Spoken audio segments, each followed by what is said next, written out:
Hi, I'm Emily with Kids Obstacle Challenge, and today I'm going to show you how to do an at-home painting class with your kiddos. This is a great opportunity to do something together, bond, get outside of your comfort zones, and try something new. It's also a great opportunity to make something that's beautiful and uniquely yours. We're going to work with 2 canvases and 2 sets of supplies so that you can work together and each have your own creation.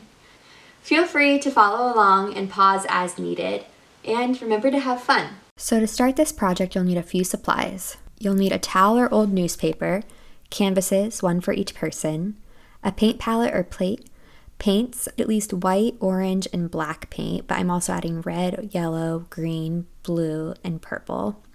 Then also some pencils for tracing, and brushes of various sizes, including a larger one, medium, and smaller, and a cup of water. You'll start by painting a white circle roughly in the center of your canvas, but a little bit higher above the vertical center, so kind of in the upper center of your canvas. Once you have that white circle, you can take some yellow paint and go along the edge of the white. You can also do this by mixing the orange and white to make yellow, or just start with orange if you want a more orange moonlight or sunset. I go back over the white center and just make sure that it's pretty bright there. And then I'm going to take some orange and basically move it along the outside of this yellow circle. And you're going to be making these circular strokes throughout the whole video. So you'll just use this to blend each color so that it looks more natural and rainbow-like rather than harsh lines. I'm going to do that by continuing to blend the orange around this circle, and just add yellow or white again as needed. And there's really no wrong way to do this. It's just up to you and of course your kiddo on how you want your painting to look in the end. One of the great things about this style too is that you don't have to have it look perfect in order for it to look really nice at the end. So if you mess up, just go back over it with the paint color that you were using before or the next paint color in the series. So after I'm adding some of this orange, I'm just going to go back over with that yellow and make sure it's blended in the end.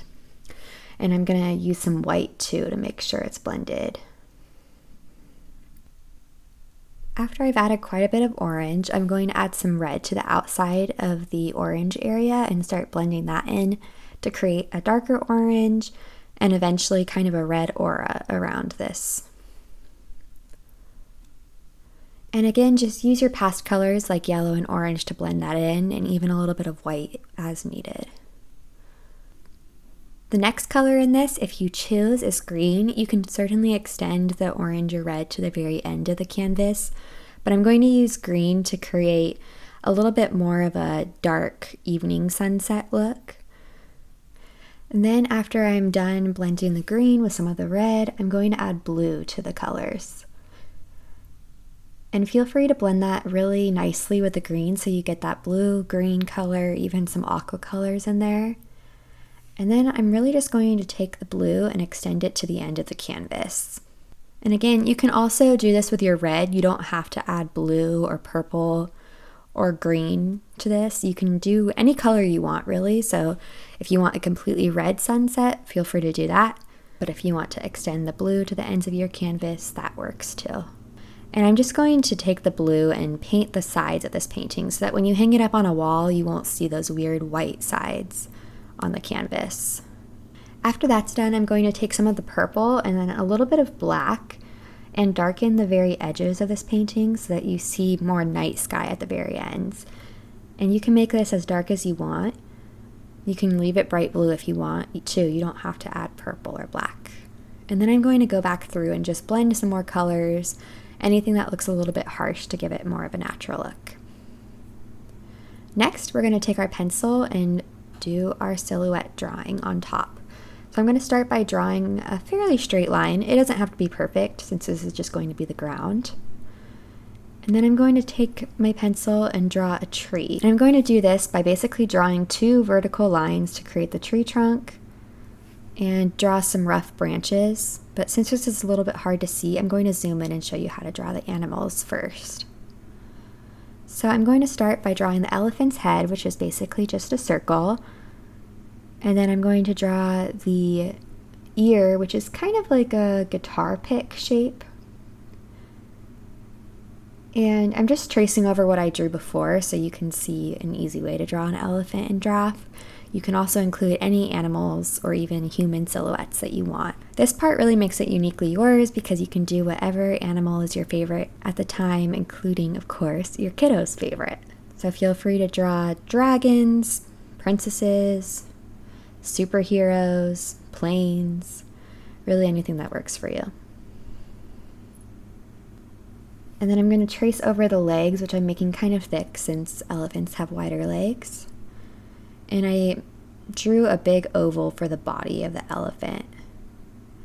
And just since it's hard to see on some of these colors, I'm going to trace over even more harsh lines so that I'll be able to see them easily when I go paint over them. And no worries about making them dark or too dark because you won't be able to see them in the end. They'll be covered in black paint. I'm going to trace over the tail, and for the end of the tail, it's basically an upside down teardrop.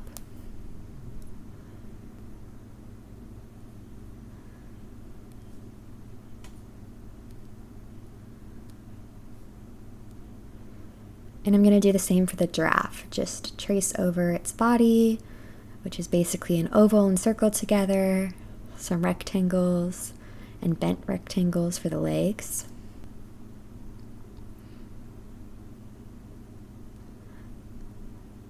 The head is a circle, and then just like a U shape for the snout, and I'm tracing over the neck of the giraffe to show me drawing the ears up close. But for those, I just drew 2 upside down U's for the ears, and then 2 lines with a dot on the top of each one for the antlers. Next, we're going to paint over everything. So I'm going to start by painting the ground. I'm just going to follow that line that I drew earlier and paint over that. When you're done with that, don't worry about the top line being too straight or too precise because you can go over it with the end of your paintbrush to give it that grass-like effect. Finally, take the tiniest brush you have and go over all the lines that we drew for the animals. And I know every kid and every age varies on how precisely they can do this, so don't feel it needs to be perfect by any means.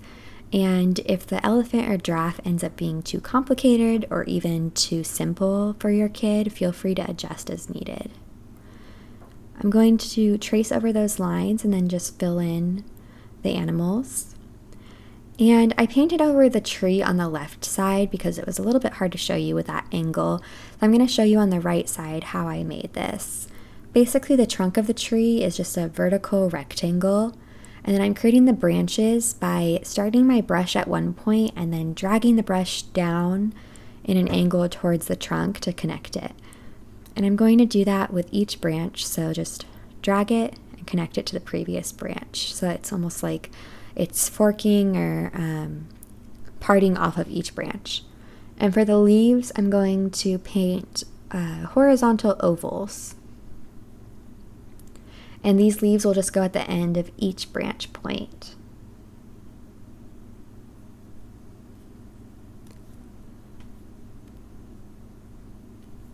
When you've got that done, you can add more grass patches like I did. I just do this by pulling my brush down in a vertical motion. And I made a few mistakes that I didn't really like when I was painting, so I'm just going to go back over it with blue paint. That's the super great part about this. It's not very detailed. So I didn't like how wide the tree trunk was on the left. I'm just going to go over with some blue paint to make it a little bit thinner. And same with the front leg of the giraffe. And finally, you have to make it yours. It wouldn't be a masterpiece of your kids without their name on it. So I'm just going to add that to the very bottom. Thank you so much for joining me today. I hope you had a blast, and I hope you use this as an opportunity to just work together with your kiddo, have fun, and create something that you're both proud of.